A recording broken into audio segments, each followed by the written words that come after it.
I&S Biltech private limited जिसकी company थी, उसका जो मेन मालिक है इमरान और उसकी पत्नी, उसे पुलिस ने फ्रॉड करने के जुर्म में कल गिरफ्तार कर लिया है।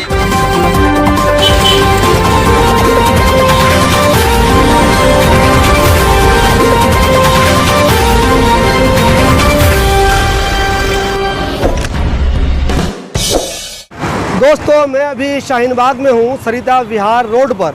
हमारे राइट साइड में एक ऑफिस है I&S बिल्टेक प्राइवेट लिमिटेड।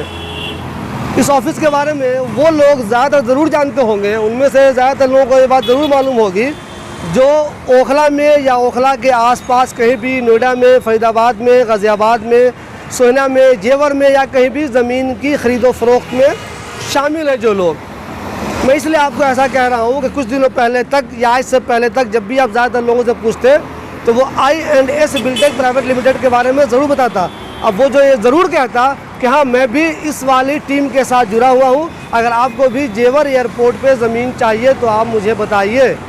लेकिन कल इस खबर ने सनसनी फैला दी कि इस प्रोजेक्ट को जो लोग चला रहे थे, यानी कि I&S बिल्टेक प्राइवेट लिमिटेड जिसकी कंपनी थी, उसका जो मेन मालिक है इमरान और उसकी पत्नी, उसे पुलिस ने फ्रॉड करने के जुर्म में कल गिरफ्तार कर लिया है। जी हाँ, I&S बिल्टेक प्राइवेट लिमिटेड के मालिक इमरान और उसकी वाइफ को पुलिस ने इसलिए गिरफ्तार किया है कि उस पर इल्ज़ाम है कि उसने वृंदावन में वो ज़मीन बेचने की कोशिश की। वो ज़मीन उसकी थी ही नहीं और वो ज़मीन पर कभी घर बन ही नहीं सकता, कमर्शियल कम्प्लेक्स बन ही नहीं सकता। उसने धोखे से कागजात बनाए, पम्फलेट बनाए और बहुत सारे लोगों को तैयार करके वहाँ पे ज़मीन बेचने की कोशिश की। जब पुलिस को ये बात मालूम चली या कुछ लोगों की तरफ से उसे शिकायत मिली तो उसने इस बात की तहकीकात की और उसे मालूम चला कि इमरान और उसकी पत्नी फ्रॉड कर रहे हैं और वो जो ज़मीन लोगों को बेच रहे हैं वो बिल्कुल गलत है। वो ज़मीन किसी को बेचा ही नहीं जा सकता। आप लोगों को बता दूं कि I&S बिल्टेक प्राइवेट लिमिटेड के बारे में ओखला में बहुत ज़्यादा लोग जानते हैं। ठीक मैं जहाँ पे मौजूद हूँ वहीं पर मुझे भी कुछ लोगों ने कहा था कि सर यहाँ से आप चलिए, जेवर एयरपोर्ट पे कुछ ज़मीन है, एयरपोर्ट के आसपास कुछ ज़मीन है, आपको भी वो दिखाता हूँ, आप भी उसमें से कुछ ज़मीन खरीदिए। तो हम भी अपने कुछ दोस्तों के साथ कुछ दिनों पहले, मैंने फेसबुक पे उसकी फ़ोटो भी डाली थी, कुछ दिनों पहले, एग्जैक्ट मुझे डेट याद नहीं है, हम भी अपने कुछ दोस्तों के साथ वहाँ गए थे ज़मीन देखने के लिए। उस दिन मैं ये देखकर हैरान हो गया था कि वहाँ एक दो नहीं बल्कि हज़ारों लोग प्लॉट देखने के लिए आए थे। उनमें से कितने लोगों ने प्लॉट ख़रीदा, कितने ने नहीं ख़रीदा, ये तो मुझे नहीं मालूम।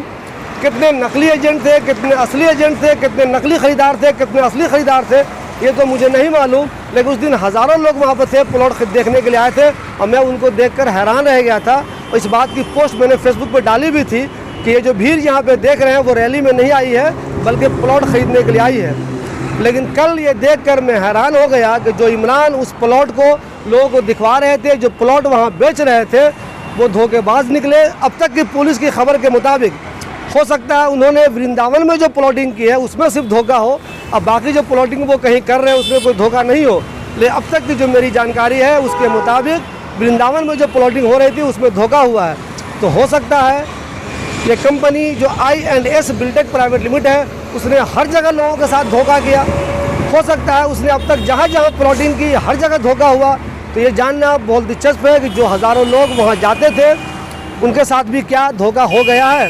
मैं आपको बताऊं कि आम तौर पे संडे में, हर संडे को मैं नहीं कह सकता, लेकिन आम तौर पे संडे को यहाँ से कई कैब जाती थी जिसमें जो लोग जेवर एयरपोर्ट के पास ज़मीन ख़रीदना चाहते थे उनको यहाँ से वो मुफ्त लेकर जाते थे, मुफ्त लेकर आते थे और वहाँ खाने पीने का भी इंतज़ाम होता था, फ्री में वहाँ खिलाया भी जाता था, पानी का भी इंतज़ाम था, खाने का इंतज़ाम था। बहुत सारे लोग जाते थे। लेकिन ताज्जुब की बात यह है कि अब जो बात सामने आ रही है उससे ऐसा लग रहा है कि ये सब कुछ एक फ्रॉड था। जो लोग इस कंपनी में जुड़े हुए हैं किसी न किसी तरीके से, एसोसिएट्स के तौर पे या किसी और तरीके से, उनमें से बहुत से लोगों से मैंने बात करने की कोशिश की, उनका इंटरव्यू लेने की कोशिश की और ये जानने की कोशिश की कि क्या आप लोगों को मालूम था कि ये फ्रॉड है। मैंने ये उन लोगों से जानने की कोशिश की कि क्या आप लोगों के साथ धोखा हुआ है, लेकिन कोई लोग अभी तक मुझे तैयार नहीं हुए हैं इंटरव्यू देने के लिए। और मेरी ये कोशिश रहेगी कि मैं ऐसे कई लोगों से मिलने की कोशिश करूं जिन्होंने ज़मीन बेचा है और या फिर जिन्होंने ज़मीन वहां ख़रीदी है। अब ये जानना बहुत दिलचस्प है कि क्या वृंदावन की तरह इमरान और उसकी पत्नी ने जहाँ जहाँ ये प्रोजेक्ट चलाया है, जहाँ जहाँ प्लॉटिंग की है, हर जगह उन्होंने लोगों के साथ धोखा किया है या धोखा नहीं किया है।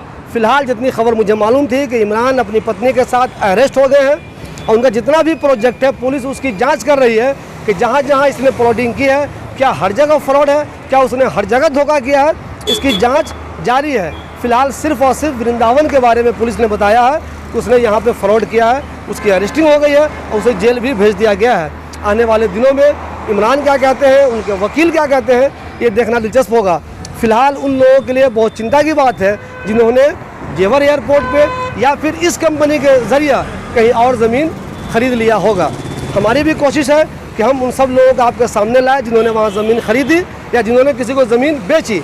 अगर आपके पास भी ऐसे लोगों की जानकारी है जो इस फ्रॉड के शिकार हुए हैं तो प्लीज़ हमें बताएं, हम आपका इंटरव्यू करेंगे और ये खबर जनता को दिखाएंगे ताकि कोई भी दूसरा आदमी धोखे में ना फंसे। एक चीज़ और बताऊँ, जब भी इस तरह की कंपनियाँ होती हैं जो मल्टी लेवल टाइप की मार्केटिंग करती है, चेन मार्केटिंग, इसमें भी वो लोगों को बताते थे, जो एजेंट वहाँ लोगों को ले आते थे वो ये कहते थे कि आप भी अगर ज़मीन बेचवाएंगे, आप एक को बेचवाएंगे, वो अगले को बेचवाएंगे, वो अगले को बेचवाएंगे तो इसका फ़ायदा आपको ही मिलेगा। हो सकता है ये करते करते आप जो ज़मीन खरीदे हैं वो बिल्कुल आपके लिए मुफ्त हो जाए। एक चीज़ और मैं बताऊँ आपको, इनका एक बहुत बड़ा इवेंट हुआ था इंदिरा गांधी इंडोर स्टेडियम में। वहाँ पे ये बहुत से लोगों को बाइक बांट रहे थे, स्कूटर बांट रहे थे, दूसरे इनाम दे रहे थे, पता नहीं सिर्फ दे रहे थे या देने का दिखावा कर रहे थे।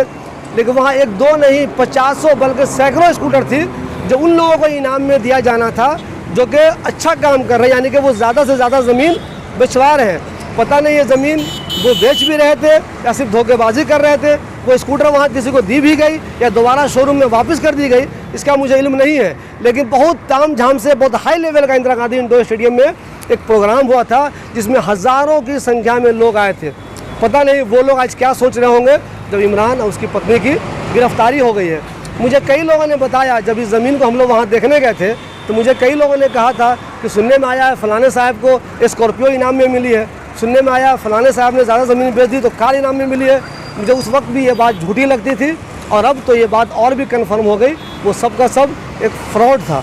अब सिर्फ एक चीज़ जानना जो दिलचस्पी की बात है वो ये कि क्या सिर्फ वृंदावन में धोखा हुआ है या इमरान जहाँ जहाँ प्लॉटिंग कर रहे थे हर जगह उन्होंने धोखा किया है।